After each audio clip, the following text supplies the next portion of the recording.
Hi, everybody. Welcome over to Starting Over, and I'm Barry Edwards. Once again, I'm visiting with my friend Eric Christiansen, who is a 7-time Southwestern Emmy Award recipient, documentarian, that's hard to say, known for such movies as Searching for Home, Coming Back from War. And this deals with PTSD of people coming back from war and trying to get their lives back together. I saw this on Amazon Prime, I think it was, just a couple of weeks ago. And he's about to release his new movie, Unmasking Hope, Extraordinary Journeys of Trauma Survivors on Journeys to Find Hope.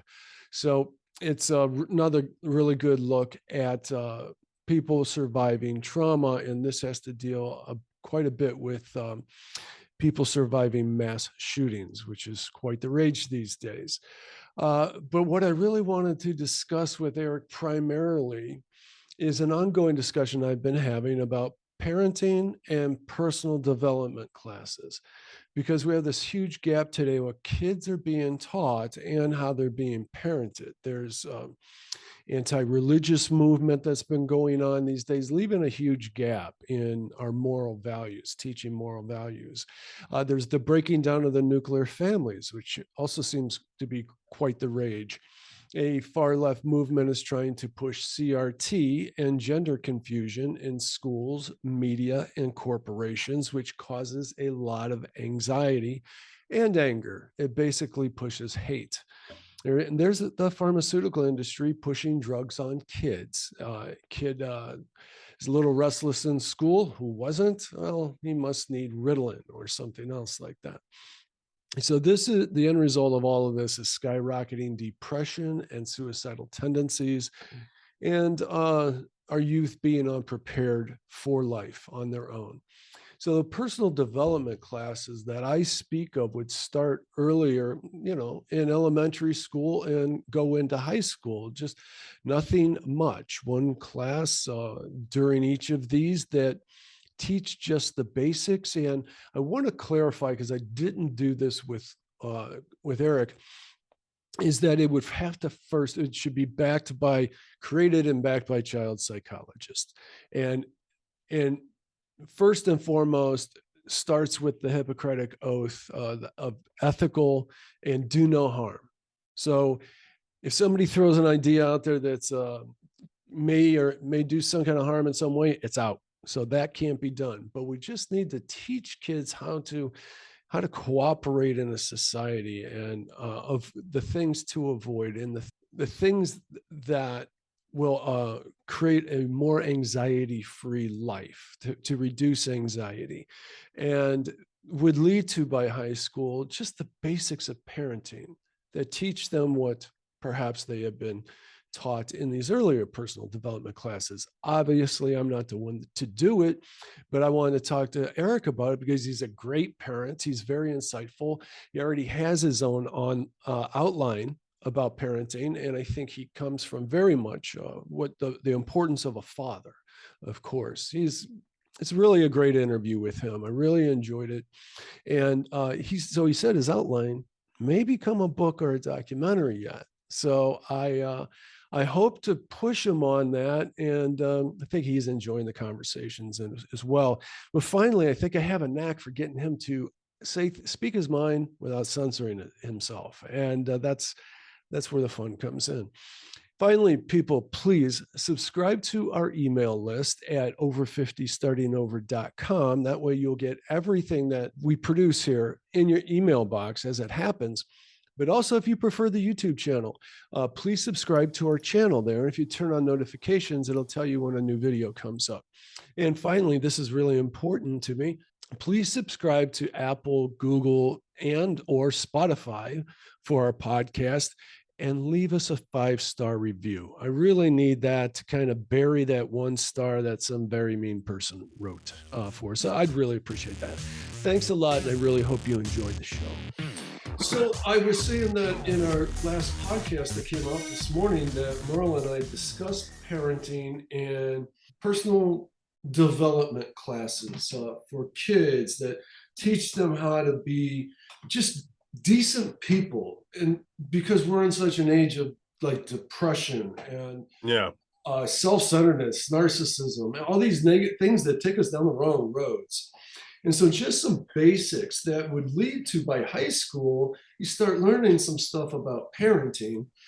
And I've been passionate about this is the irony of it. I'm not a parent. And my girlfriend of 13 and a half years, Lisa, and I were both 56, no kids, and never been married. So we're about the most independent kind of people, you know. So I'm coming at it from that kind of perspective, which I think is interesting because it's unbiased. Because I like talking to parents, especially parents who I admire, like Merle. Like I really get that feel with you, and I did through our last podcast. Because you make me think so much.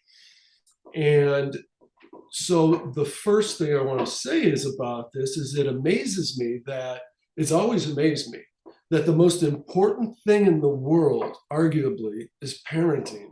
Oh, And yeah. we've never had any kind of training for it. No kind of classes that I know of. No preparation. You just, well, you're supposed to learn from your parents who also had no training. And, you know, let's hope they got good at it. You know, my parents were in their like 20s, early, like 20 when they had me. I know what I was like when I was 20. I'm glad I didn't have a kid at 20. I was just way too immature. And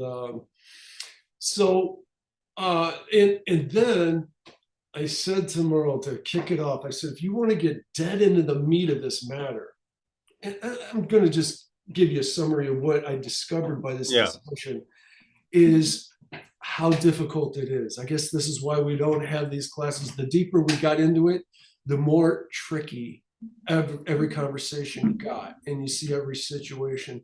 So I said to him, I'm backing up. So I said to him, if you want to just dive right into the meat of this matter, let me ask you this. What do you think about corporal punishment, about spanking? And right there, man, you're dead in the meat of the entire conversation. Yeah. So I'm going to ask you that, Eric. What do you think about that? Is it about spanking a kid, a toddler, let's say?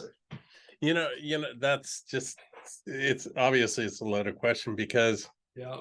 you know, it becomes from who's administering the spanking, because Yeah. it's not necessarily, I don't think, this is kind of controversial. I don't think a little bit of spanking can destroy a young child, but A little bit. where it's coming from can destroy a young child. And in my sobriety program, we say, for our people in our group, anger is something that's much better left to people that can handle it. Wow. That's And so profound. I know I can't handle anger. I can't handle. So for me personally, delving out any sort of corporal punishment didn't work too well because of what it triggered in me and where it's coming from.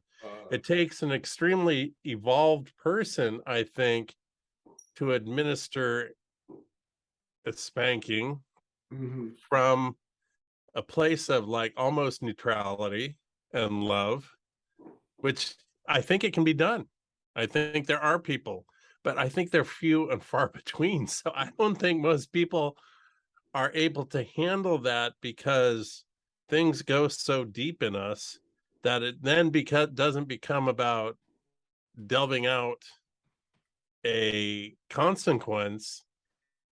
It becomes about something that's deep inside of us, and the children sense it. Oh my So God. overall, I would say I don't think it's the best idea in the world, you That know, was really because I well don't think put. too many people can actually handle like dealing it out. Yeah. Merle said, and he's a great father with two great kids that are around 30. And he never had a real problem with them. No drugs and alcohol problems and all the rest. Really just terrific kids. So, and he comes from really good parents. And he said very similar to what you said about this. He says, first, it cannot come from a place of anger. It has to come from a place of love.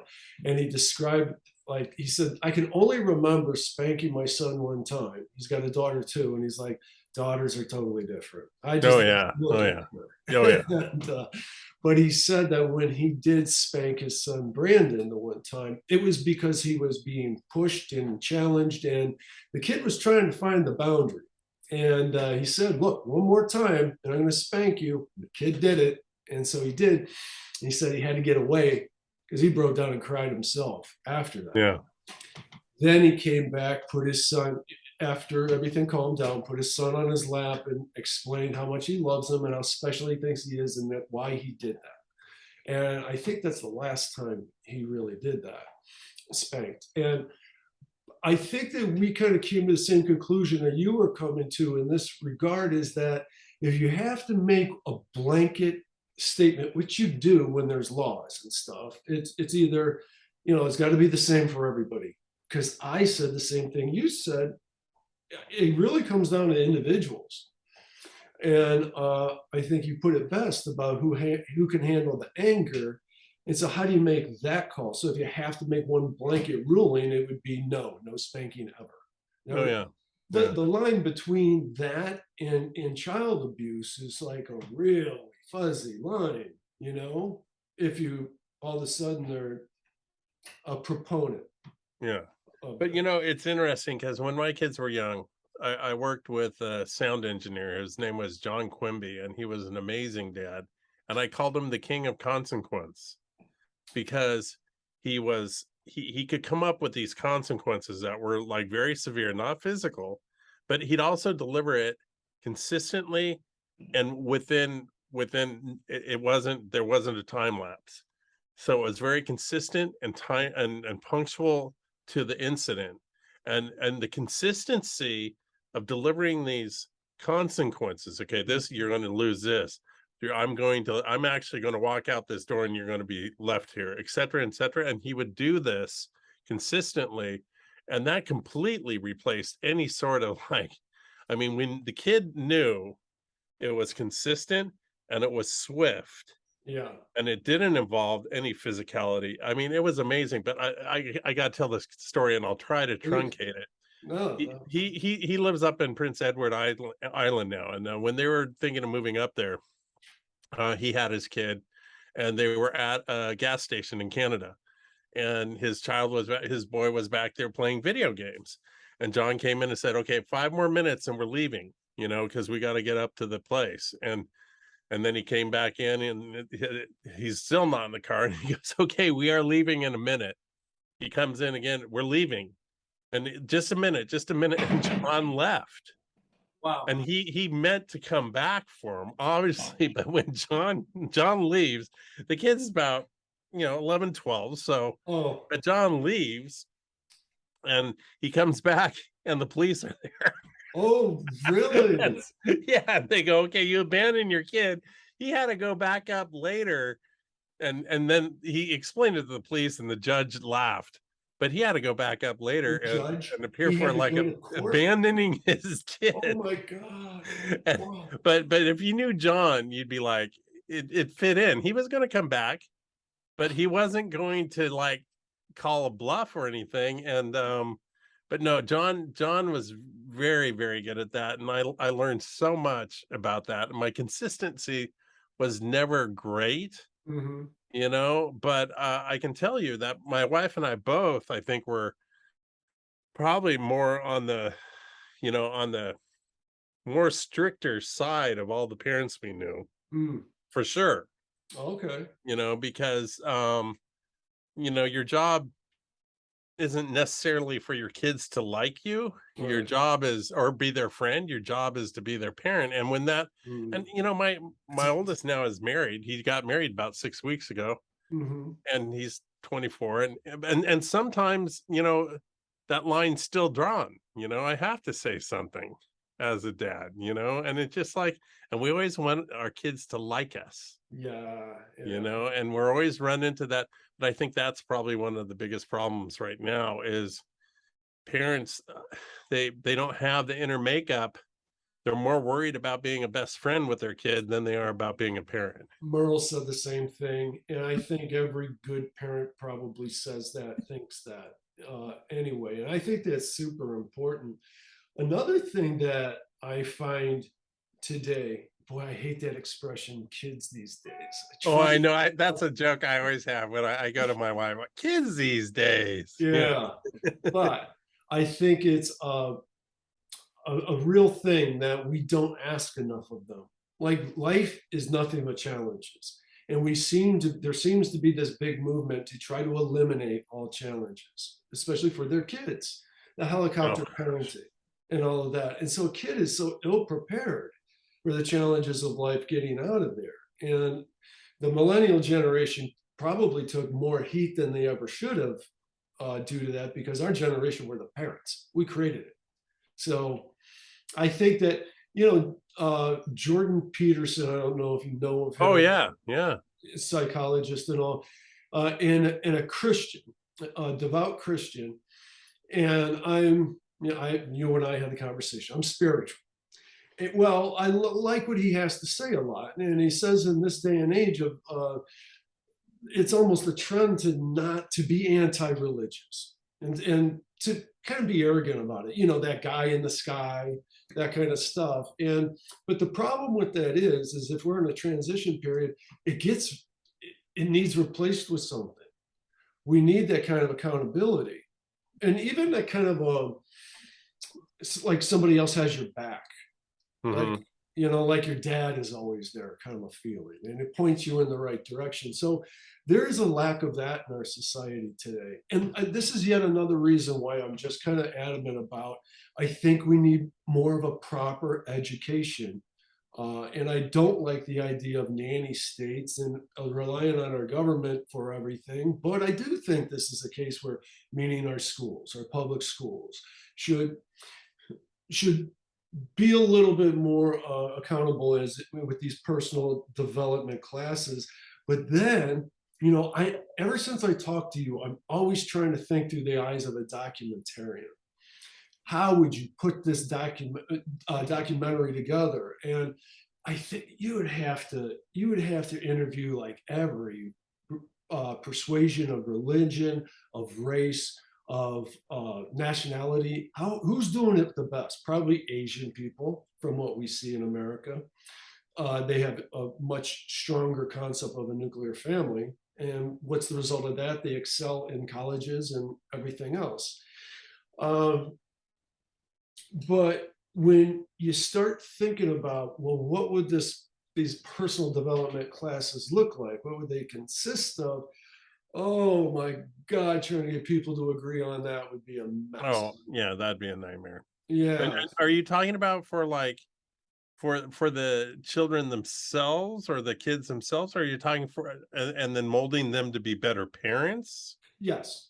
In Yeah. the, in the end result. And I don't, and the problem with it is it's always going to come back to, this is such an individual thing that you just, no matter what road you start going down, somebody's going to get very upset about See, the interesting like kind of parallel to that too that's happening also that I saw and is also the parents leaving their kids off at karate and going, oh, they're going to be taught discipline here, it. Yeah. taking them to church and leaving them at church and saying, oh, they're going to be taught spirituality here. Mhm. And that's actually not it starts with the parenting, It and does. you can to rely on that.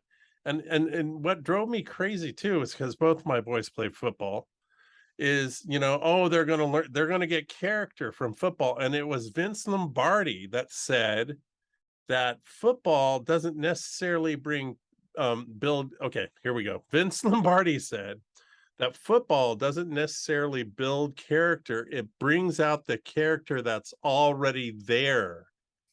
And Oh, I'm for like, sure. oh my gosh, that is so true. Yeah. Huh. And that character that's already there comes back to who? The parent, and what kind of nuclear family do you have? And this could be very controversial what I'm about to say, Sure. but my oldest boy is very, very intelligent. And he went to Washington University in St. Louis and did pre-med. came home and decided he didn't want to be a doctor. Now he's married and he's going to go back and take the MCAT and become a doctor 3 years later, but whatever. Anyways, his brain, the way his brain works, he's brilliant. So he ended up in all those decathlons and all the academic decathlons and things in junior high and high school. And this sounds terrible, but it was true. I go, Petey, you got to go out there and win one for us white guys Oh, because it's Indians yeah, yeah, and it's the Asians, yes. Chinese and Korean and all these other kids, but not a lot of there's not a lot of what would you say, a Caucasian representative. That's very And interesting. I gotta say, I think us Caucasians have gotten a little bit lazy, and it's Oh, yeah. not politically correct sometimes to drive your kids. And I don't want to stereotype anybody, but if you go into a nuclear Asian family, there's a lot of emphasis based on learning, Yes, for sure. based on achieving, and some of it, yeah, I have to agree, it goes across the line and it's unhealthy. Yeah. But I got to tell you, it was a bad joke we had, and I hope I don't get flamed for saying this, but it was the truth. No, that's Because we were always in the minority at these things and I felt it was a cultural thing I because think it is. of the way, and we were living in total suburbia, so we're kind of like, isolated and insulated anyways, but that, that was an interesting thing. And then you said one other thing I really wanted to touch on is that we try to isolate our our kids or whatever, Yeah. our kids Yeah, yeah. basically The helicopter. from from pain and any sort of consequences or anything like that. And I got to tell you, it's still a daily thing. My middle son, who now has a great job in banking, graduated from Harvard of all things and everything. We still, he's kind of an idiot in some things. I mean, and we have to stand back and let him take it to that degree where it gets uncomfortable and he has to learn. And same with my daughter who's living out in New York. It's the toughest thing to let them go and experience things, so then they feel the pressure and they feel the heat or they feel whatever. And that's the only way you can learn. You'll never learn. And it goes all the way back to when they're 2 or 3, trying to teach them, don't play in the street, basically, and then just as the last thing that's totally connected with all this is, we used to take our kids to this forest home. It was a Christian family camp in the summers. And I remember one guy, oh God, I can't remember his name. He said the most brilliant thing that I never forgot is that we have a 3-year-old and he runs into the street and we grab him. And then we explain to him why you shouldn't go in the street and have this like whole conversation about that with a 3-year-old. But our teenager does something and then we say, oh, it's because I'm the parent and that's the way it is. He says we have that whole thing backwards. It has to be those swift consequences we talked about with that 3-year-old, so they understand that. And then when they get to be teens, it becomes a time not just to like use this expectation that you respect me as a parent. It's time to actually have tough conversations, and I could go into how you have conversations with the teenager. It could take weeks. You hover and you're always there and available, and it's a whole technique. And my wife always appreciated that in me, and I still do that with the kids, that I'm able to wait until they're ready to talk, and then when they're ready, I am totally prepared. And then we sit down and we do it. So anyways, But great stuff. Such a commitment. It's such a commitment. And I could relate that to like when Lisa and I have problems, have a riff or something. I will think through my argument and all that, and then just be like, and this is part of my personality. I'll often avoid it, which is the worst thing you can do. So a problem will get bigger, resentment will enter in, all the worst things. So I could imagine trying to have those tough conversations with a teenager who are trying to be manipulative or pigheaded, think they know all of those things. I would think the average busy adult would want to avoid that.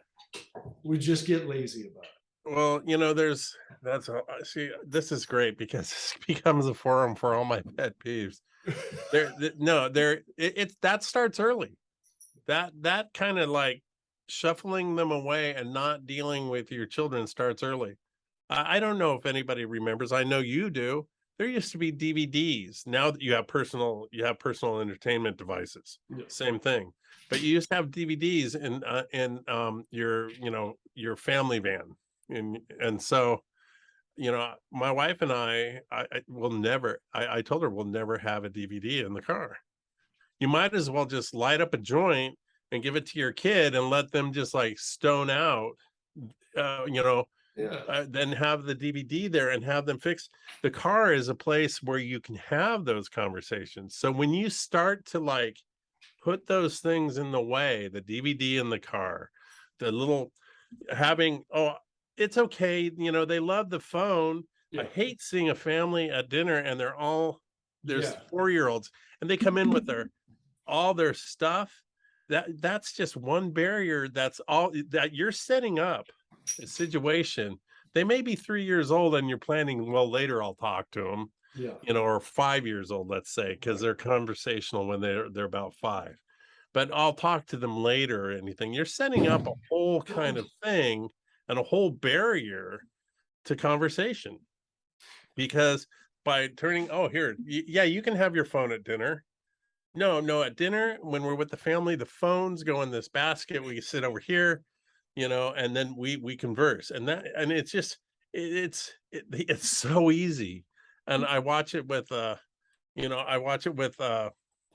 my wife has a sister that's a lot younger than her, Mm. and they've done a great job on managing the phone. But when you're around that generation and just in a restaurant, you know, it just it Well, just it's an there you easy go. thing to do. Well, there you go back to consistency. It would be a really, really easy thing to let your kids get lost in their phones because then you're off the hook. They're preoccupied. And so it would be easy to fall into an inconsistency about it because so often you just, oh God, I just can't. You sound like you have a great deal of discipline in your structure of parenting. I mean, would you say? I think that's pretty clear. See, Yeah, this we is what I'm did. My talking wife and about. I mean, we had, and that's the other thing. You have to be on the same page Oh, because if you're not a team, they can sense that right away. And they'll I don't play care it. how old they are, they know how to sense like a weakness and take it Yeah. apart. Wow, that's interesting. See, now, see, I was starting to feel less hopeful about being able to accomplish something with this kind of structure, this conversation. I thought everything would just keep falling apart, and because we have such a hard time talking about anything that today that could be the least bit controversial, because somebody's going to want to start calling you names and prop themselves up on your back. But I think you talk about this all with kind of clear common sense, and there are things like consistency. There are seems to be some just good general frameworks that seem like can be learned and applied. And well, you said something. This may sound like I'm taking a big left turn, but you said something a little while ago about how Caucasians, uh, average everyday Americans, let's say, are underrepresented in higher level education. And it's so true. And also in excelling at most things, I think, today. And it's because we have that kind of the spoiled brat. It's like the family that grows into riches and then have spoiled kids that don't function that well because they haven't had the challenges. I heard a guy on a podcast, I can't remember who it was. It was a journalist, but he said something that blew my mind and changed my mind. I guess I didn't think about the immigration, legal immigration, not illegal, legal immigration. He says is the key to America's success because of all of us average everyday Americans that have been here for generations are kind of spoiled and do not try as hard as our forefathers did. And he says, but these people come from other countries are leaving their families to Oh sacrificing yeah, everything to yeah. come over here. And it means everything to them to have the opportunity to make something of themselves. Those are, man, he is right. And so, I mean, not to get all into every controversial issue that there is out there, but I strongly believe like we got to do something about the illegal immigration like now. But we also have to do something to make it easier for the people we want to come in legally to get in here. I Oh, think. I fully agree. There's a gentleman named Brian Buffini, and he's gosh, I don't like the word guru, but he's one of those. He's a speaker, and he was a very successful real estate agent, and now he's built a coaching company. And my wife has been with their organization. She's a real estate agent for I don't know, over 20 years now, and I was kind of like, oh, I don't like this kind of thing. And I actually went to go listen to him, and he's very grounded. He's very spiritual, and his beliefs and everything. But he wrote a book called The Immigrant Advantage Mm, because he says, his whole idea is if business people could see the opportunities through the immigrant's eyes, right. and that's the whole idea of his thing, and that's totally true because and I'm so guilty of that. I lived such an amazing life, and then I'd start to settle into it, and I'm like, oh, and then I start to, you know what? There wasn't enough ice in my like tea at lunch, Right. and it's just like, and then I get down and I'm like, oh my gosh, it's like, and that's what happens. And It, it's just, it's amazing because, our, I live in an area, Oxnard's a very diverse area. And there's literally, I'm on the ocean here, and then right a mile in, there's some very serious agriculture, a lot of strawberries and everything. And it's just and a lot of hard work, and I can't speak to that. I don't want to come off as the white guy saying, oh, those folks work hard, but man, yeah.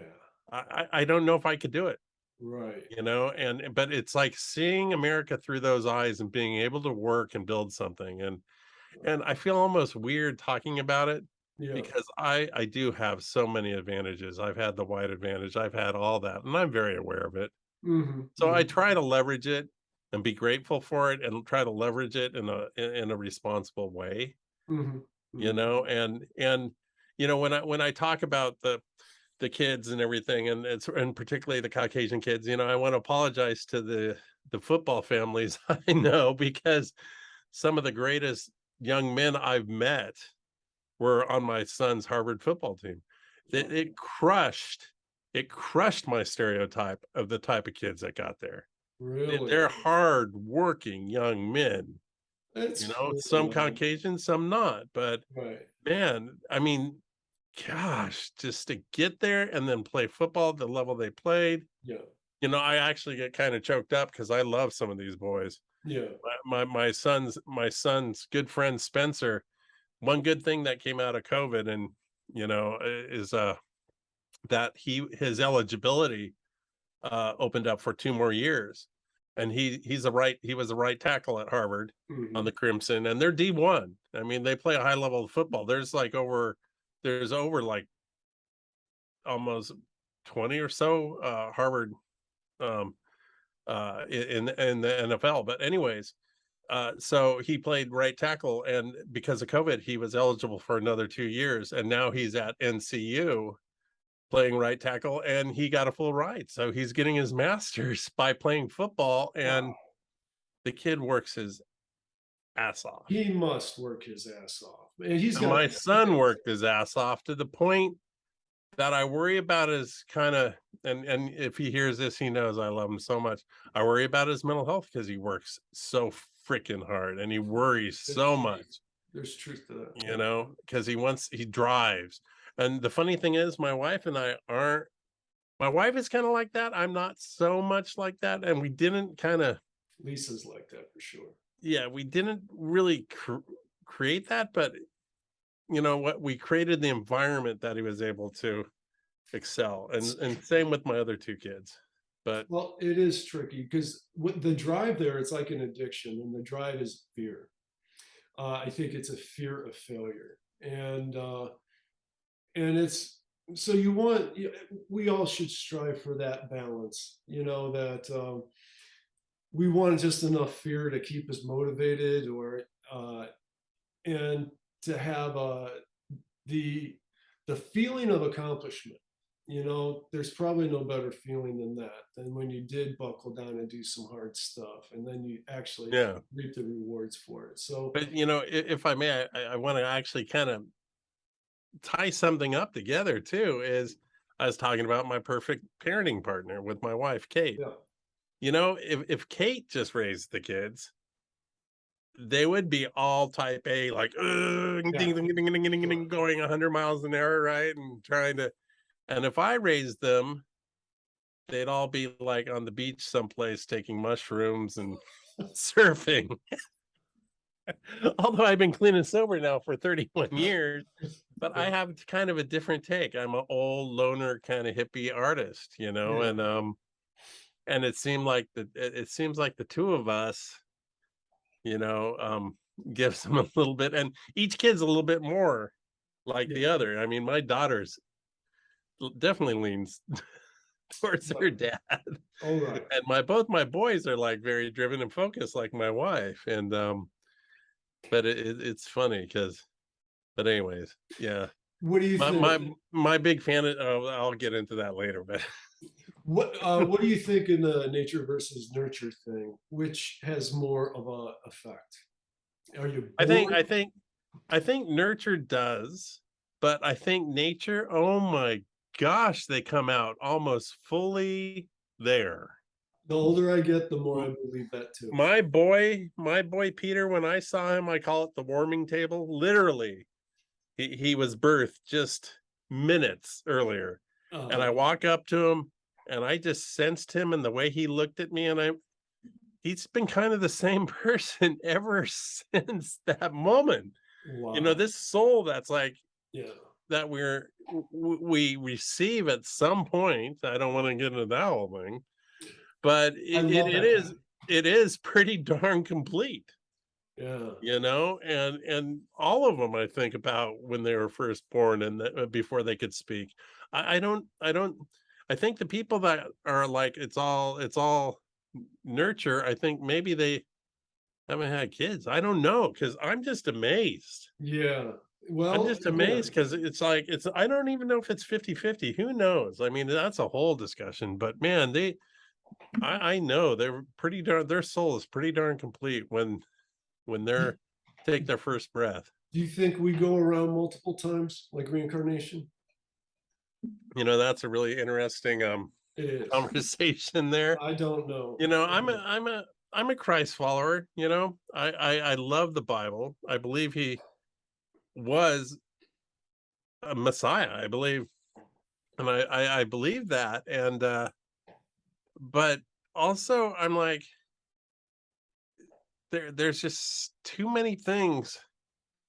I don't know where in the Bible, you know, it talks about. I don't even reincarnation isn't even a right word, but Mm. yeah, I kind of have a feeling that, you know, because there are people I've met in my life that I'm like, Old souls. How do I know you?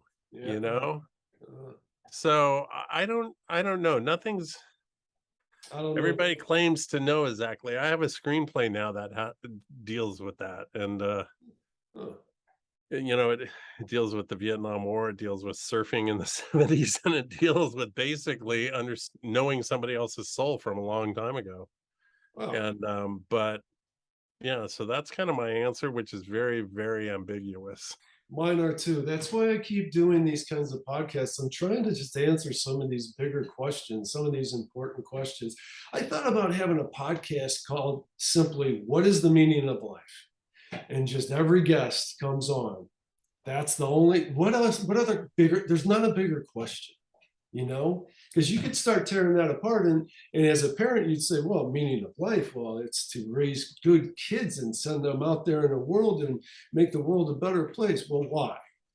I don't want to get into that too deep, because I actually want to just get back to, I'm sure we both should get going here soon, but I just wanted to plant a seed in you and see if you would, if this gets curious, this subject matter of parenting and kind of a personal development classes, if all of that starts getting in the gnawing in the back of your head, and you end up start pursuing a documentary and do something about this. You see, I don't know if it'll be a documentary so much. I already outlined a book, mm, mm, and but also, if I were to do that, I also want to just tell the other side too. I mean, we have some great successes in my family, yeah, and it looks real great, even though I'm off. That's a whole nother discussion why I'm off Facebook. yeah, My mental health has improved 100%. But the the point is, I understand. we have a family that looks great on Facebook. But Right. also what I'm saying is, if I were to do something like that, I'd want to tell both. I got to tell, like, the pain part, that it just, you know, helping my wife work through, my daughter's LGBTQ and all that stuff, you know, For sure. and just I want to talk about that too. I don't want to just be like, but yeah, I mean, seriously, our talks have gotten me a lot closer to what I think I might be doing, after I finish this movie and the whole cycle's kind of done with it. I Right, mean, right. honestly. While we're on that subject matter, when can people find your movie Unmasking Hope? You said it's coming out like a couple weeks, or how's that going? Oh, okay. Well, it'll be finished in a couple weeks, Oh, but we have 3 months of publicity and all sorts of stuff that we're doing, and then it's gonna be on public television starting January 23rd. oh, how cool. And so look for it on your local public television, and most likely PBS streaming will be carrying it too. If not, another streaming service will. And I get I'll it. be back on the show to talk a lot about that, I I hope, can't wait. I can't before wait. before it happens, because I there's just, hey, and let me just say this too, is I just want, if this does go into, and also just for your own personal edification, it's the 5th anniversary of the Route 91 shooting tomorrow. Oh, is it really? And the anniversaries are very difficult times, and also a lot of difficult times, because if you accept it, there's a lot of growth for the survivors.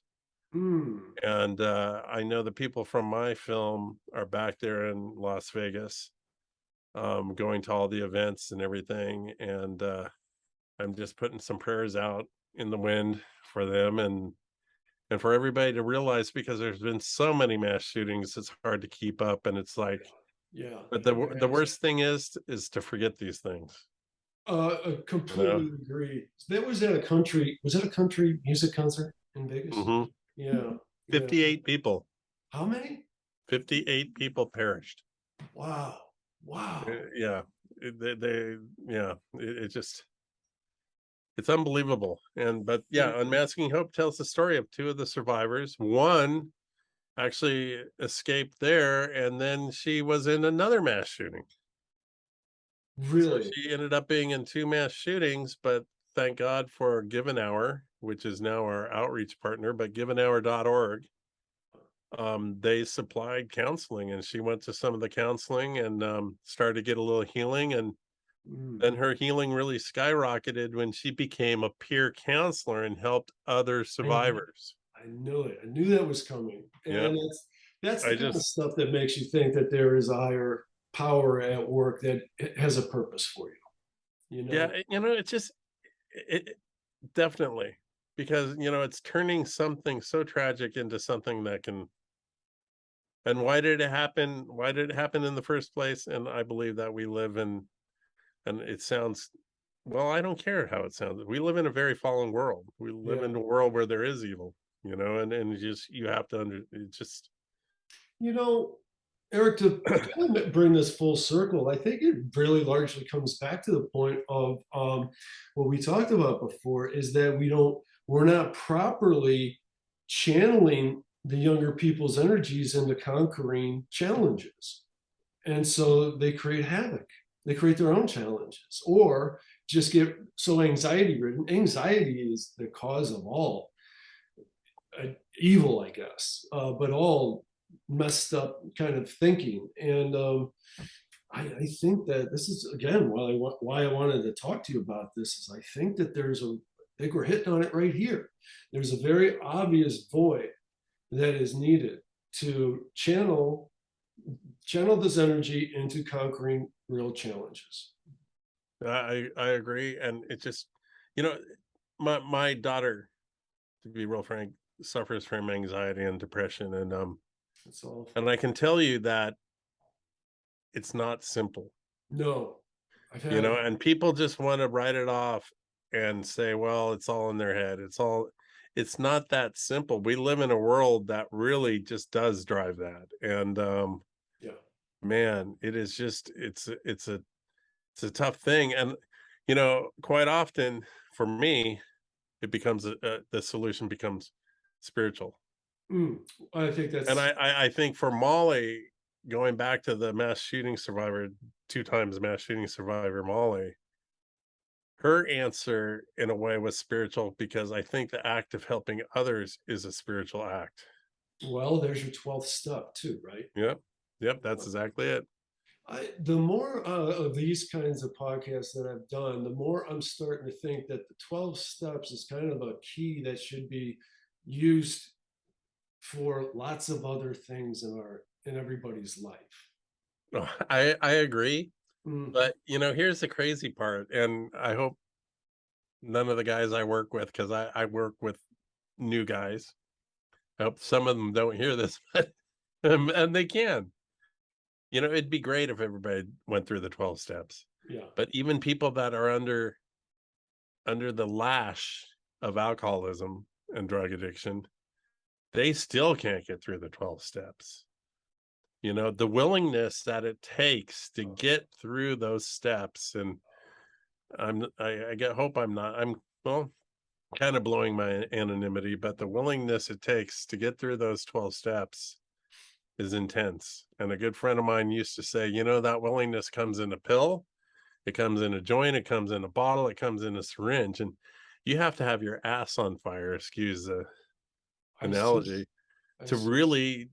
really take those spiritual principles and put them in your toolkit. And I thank God that my ass was burning, that I was on fire, you know, and my movie starts with a quote, one of my a quote from me that, you know, I had to first burn to be able to rise from the ashes. It makes all the sense in the world. It's kind of like going back again to our conversation just a little bit ago about our spoiled generation. That's it. It goes back into the cycle right there. Yeah, yeah, You need because to like get you burnt think a of little World bit War to II, learn. the World War II generation, known as the greatest generation ever, because they had to overcome the biggest, hardest challenges.